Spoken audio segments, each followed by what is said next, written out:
Kıymetli Şanlıurfalı kardeşlerim, basınımızın kıymetli temsilcileri, sizleri sevgi ve saygıyla selamlıyorum.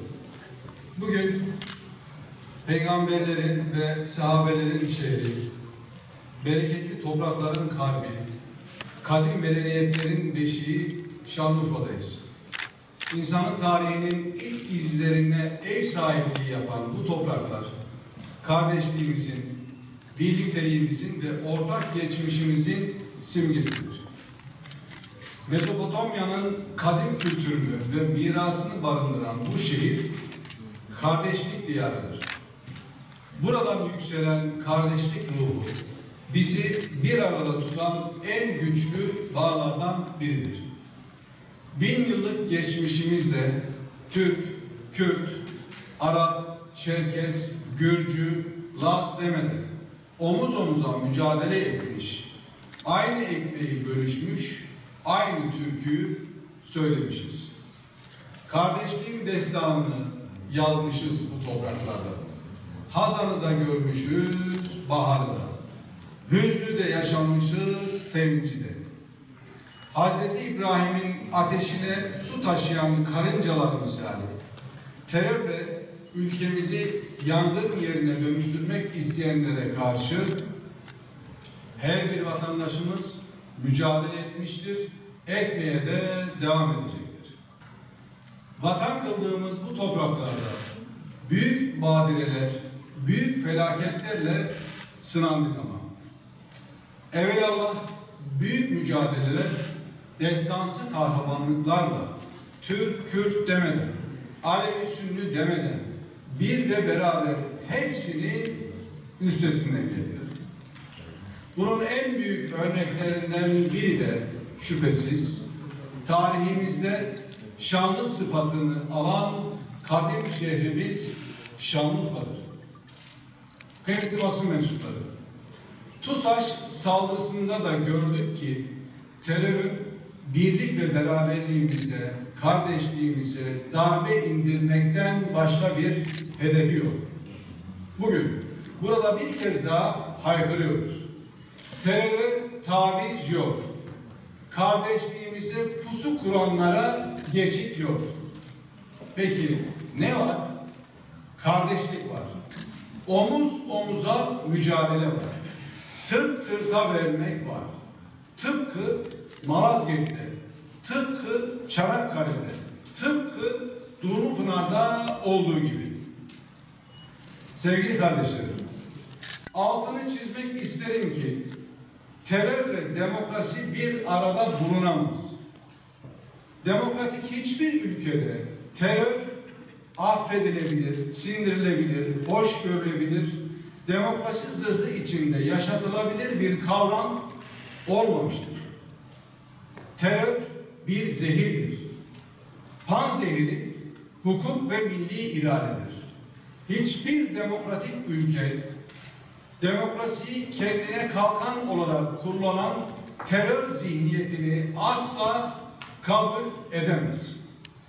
5393 sayılı belediye kanununda belediye yöneticilerinin terör örgütü üyesi olması durumunda nasıl bir süreç ile karşı karşıya kalacakları çok açıktır. Bu kanunun 45. maddesince belediye başkanı veya başkan vekili ya da meclis üyesinin terör veya terör örgütlerine yardım ve yaltaklık suçları sebebiyle görevden uzaklaştırılması veya tutuklanması hallerinde ki bu yaşanan son olayda belediye başkanı tutuklanmıştır. Yine bu kanunun 46. maddesinde belediye başkanlığına büyükşehir ve il belediyelerinde İçişleri Bakanı, diğer belediyelerde vali tarafından görevlendirme yapılır diyor. Değerli arkadaşlar, dünya üzerinde terör belasından en çok canı yanan milletler arasında maalesef ilk sıralarda bizim milletimiz geliyor. Biz sadece dağdaki teröristlerle, canlı bombalarla mücadele etmiyoruz. Terörizmle de onu besleyen kaynaklarla da mücadele ediyoruz. Ülkemizde 30 büyükşehir, 51 il, 922 ilçe, 399 belde belediyesi var. Hangi partiden olursa olsun terörle arasına mesafe koyan, milli bir duruş sergileyen, bu belayla amansız, fakatsız mücadele eden, tekrar ediyorum, bu belayla amansız, fakatsız mücadele eden her belediye başımızın üzerinde yeri var. Ancak terörle iltisaklı olanlarla milletimiz adına hukuk önünde de hesap sormak bizim görevimiz. Bizim 2200 yıllık devlet geleneğimiz var. Bir taraftan sureti haktan görünüp diğer taraftan zikriyle, fikriyle, terör örgütleriyle bir olunmaz. Şehrin emini terör yandaşı olamaz.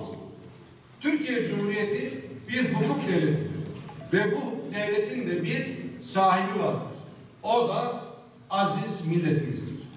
Eğer birilerinin pusulası terörü göstermeye kalkarsa hukuk buna dur der. Vicdan buna dur der. Çünkü terörün siyaseti olmaz. Terörle sadece mücadele edilir. Şanlıurfa ilimizde emniyetimiz ve jandarmamız kişilere karşı işlenen suçlarda bu 10 aylık dönemde %2, 10 katalog suçlar önleyicilik yani olay sayılarını düşürmüş, aydınlatma yani götürüp adalete teslim etmede %96.7 olduğunu görüyoruz. Kişilere karşı işlenen suçlarda. Yine mal varlığına karşı işlenen suçları emniyet ve jandarmamız yine aynı dönemde %25 yani %24.7 düşürmüş olay sayısını, aydınlatma olayında şimdilik %71'in üzerine çıkarmış.